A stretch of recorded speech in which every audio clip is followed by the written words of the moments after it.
With Diablo 4 releasing just around the corner, one of the biggest endgame systems that a lot of people have never gotten their hands on before is the Paragon system. And you might be asking yourself, how do I make the best decisions possible? How do I even build my way through it? And the Paragon system on face value is fairly simple. Starting on level 50, you get your first Paragon Point, and 4 times per level, you keep getting additional points. So it's like leveling up 1 time is like leveling up 4 times for your Paragon board.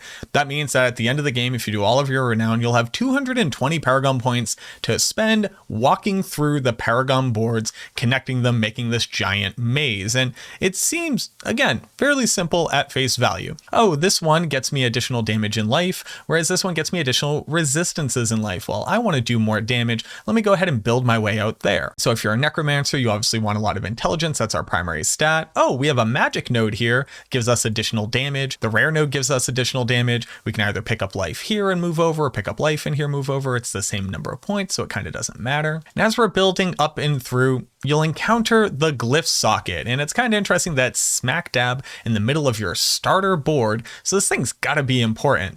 But it doesn't say any stats, it doesn't really give you anything. You'll see right here you can get armor intelligence for more survivability and skill damage. You can go over here for even more damage and more intelligence. It looks like if you hit a certain threshold for willpower, you'll get an even bigger bonus to your damage, and all of those numbers are fairly concrete. But it's this Glyph Socket right here that without question is going to be the most important decisions that you're going to make for your Paragon board after those first couple levels. And heck, even when you first start on the Paragon board, being able to put a valuable glyph into this socket right here can legitimately alter the entirety of your build. But if you go and look at all of the different glyphs that you have, there's a lot to digest here. They have additional bonuses that they gain. They have requirements for different stats within range. They have different radiuses to the glyph, and you might be feeling a little bit overwhelmed at this point.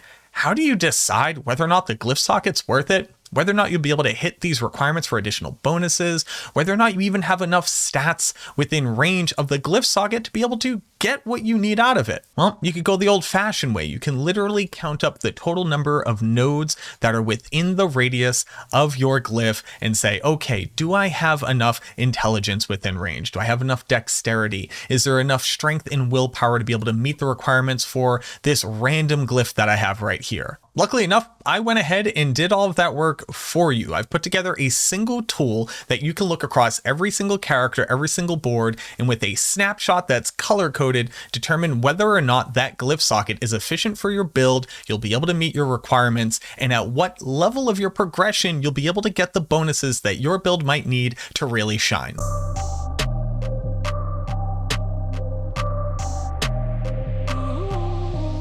And while this looks a bit overwhelming at first, I promise you it's very simple to read. There's core information here that's going to make these types of decisions incredibly easy for you at the beginning, in the middle, and at the end when you're trying to min-max your Paragon boards once you're closer to level 90 or even level 100 to get the most out of every single stat point and every single Paragon point that you put in. The data is arranged in a very logical way. First off, it looks at how many stats are within range of a 3-node radius. A rare glyph starts off with a 3-node radius, and then after leveling it up by running nightmare dungeons and getting the experience at the end of the dungeon, you can actually increase that radius to 4 nodes. So right here, just to start off the bat, we only have 10 strength within radius of 3 nodes. We have 50 intelligence within range because intelligence is the highest priority stat on the Necromancer. It's the one that actually increases your base skill damage. We only have 17 will within the 3-node radius, but we have 27 dexterity. So let's go ahead and look at that board one more time, and let's pick a glyph that needs to meet a minimum requirement of dexterity and see how easy it would be to be able to accomplish that. So the rare glyph called Territorial has a base bonus, which says that for every 5 dexterity that you purchase within radius, you deal 2% additional increased damage to close targets. So if you're within melee range and you're spamming Corpse Explosion, every 5 dexterity within range of this socket will get you that much additional damage. The bonus that you get for meeting a minimum requirement of 25 dex within radius is that you actually gain 10% damage reduction against close monsters. So if this glyph happens happens to be the best damage scaler and the best survivability scaler for you, you want to make sure that the starter board is going to be able to meet those requirements and get you a good enough boost so that as you continue to level up this glyph, you can continue to scale the benefits. Looking at our table, we know that just to start, without having a leveled up glyph at all, we are able to meet that 25 dexterity minimum requirement with the starter board glyph socket. And then on top of that, later on, we have a total of 39 dexterity within range. So if we want to prioritize building out to all of the dexterity nodes within range of our glyph socket, we would continue to scale the benefit of the base effect. So that means if we were to put this glyph in early on and make sure to prioritize picking up enough dexterity within its range to be able to get that bonus, we would never need to worry about it again. But as we continue to level up this glyph, actually be able to scale out to the further radius and get even more benefit out of it. And while we may not want to pick up the rest of these nodes over here, we can set this and forget it and not worry about it again until we are min-maxing later and respecking to get the most out of our Paragon board. So the data set that you're looking at here will go board by board, class by class. I've done the Necromancer, the Sorceress, the Druid, Raxantrax, and Aristotelian actually filled out the Barbarian for me, so shoutouts to my homeboys, and then the Rogue boards, which I just finished recently. If you're somebody who's already been in this data sheet, I apologize for the Rogue board taking so long. I've been spinning a lot of plates right now, but I'm glad we finally have it done. The purpose of this sheet is so that you are able to make these snapshot decisions even early on in your progression, so you know you're at the very least never wasting any Paragon points, building into nodes you don't need, and also being able to make easy decisions about what glyphs should go where. But it goes even further than that. So while the color coding is very simple, green is the most stats within radius, blue is the second most stats within radius, orange is the third most stats with radius, and then red is the least amount of stats within radius. So you know that for whatever reason, if you had a strength glyph on the Necromancer, you would almost certainly never be able to meet the minimum requirements by putting it into your board, so it would be a complete waste of time. But there are other nodes that aren't just primary stats that are just as important to consider at a moment's glance to determine whether or not a board is even valuable to you if you're trying to prioritize these glyph sockets and be able to get the most out of them. Because do not get it twisted. While legendary nodes and rare nodes are definitely the easiest forms of power in the early game on most builds, it turns out that the glyph, which continues to scale past all of your other progression, because that's the entire reason why you run Nightmare Dungeons, is to level up your glyphs, that the benefits that you get out of them will continue to grow and eventually outscale the flat, completely static benefits from the rest of the nodes. On top of that, there are actually rare glyphs that will increase magic nodes and increase rare node bonuses that you get on your board. So again, looking here, this is a rare node. It's always going to give either survivability or damage. In this case, we gain damage and intelligence with some bonus damage if we meet the requirements of willpower. It turns out that every rare node has this bonus gate threshold where if you can get up to a certain amount of stats between your Paragon board and your gear, you get an additional bonus. And as you attach more and more boards, this bonus actually gets harder and harder to achieve. So ultimately, the last board that you build into, you may not even want to get any of the magic or rare nodes. You may just want the glyph socket, and you'll need to be able to know whether or not a glyph socket has enough stats within range for you to be able to benefit from it, as well as maximizing everything around it without having to worry about reaching out to other rare nodes or building out to a last board. And this is one of the ways where you can min-max in the late game. But because it's difficult to look at every single rare node, especially as it pertains to your glyph socket, we included all of that information here. So the next socket is how many stats are within range from the magic nodes, either at the 3 or the 4 node radius below it. And then in addition to that, whether or not the rare nodes are even within the radius of your glyph socket. You'll see on many boards, and there's 2 boards across every single character, that the rare nodes are actually not within range. So if you just had the base glyph and you really needed the 10 intellect, 10 dexterity, whatever, to be able to meet your requirements,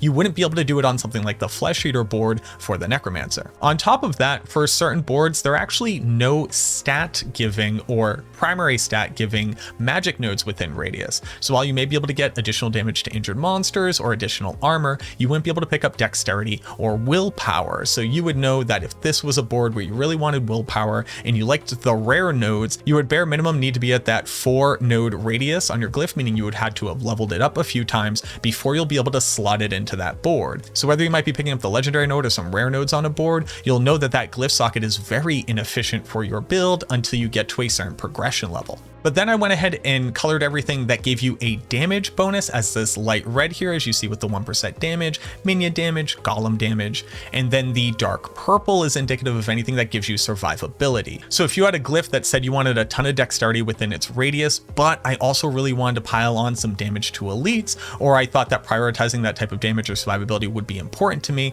I know that Flesh Eater is a great board because it's going to give me a ton of dexterity within radius to pick up. And on top of that, I'll see right here that I have elite damage. I also have all resistance here, which is a great survivability stat, and all of that is color coded. So across every single board, if you're looking for damage, you're looking for the light red. If you're looking for survivability, then you're looking for the dark purple. All in all, what I hope that we've helped to create here is a tool that you can use, keep this thing open once you're finally getting into your Paragon boards, maybe while you're theory crafting right now before the game comes out, and ask the question, how am I going to be able to build my boards to get the most out of it that I could possibly want, making sure to utilize any great glyphs that I find while farming, and that I'll be able to hit the minimum requirements, and it's all of that information is right here for you. So I really hope that it helps. I'll go ahead and include this video link once it uploads inside of this table as well, in case you need to see any of this information again, or if you care to hear any of that explanation again. We have the color code here to be able to determine what stats are color coded as well as what modifiers are color coded as. And then in addition to that, I do have a short lexicon for the shorthand that we use in the table, describing 3R or 3 node radius, 4R or 4 node radius,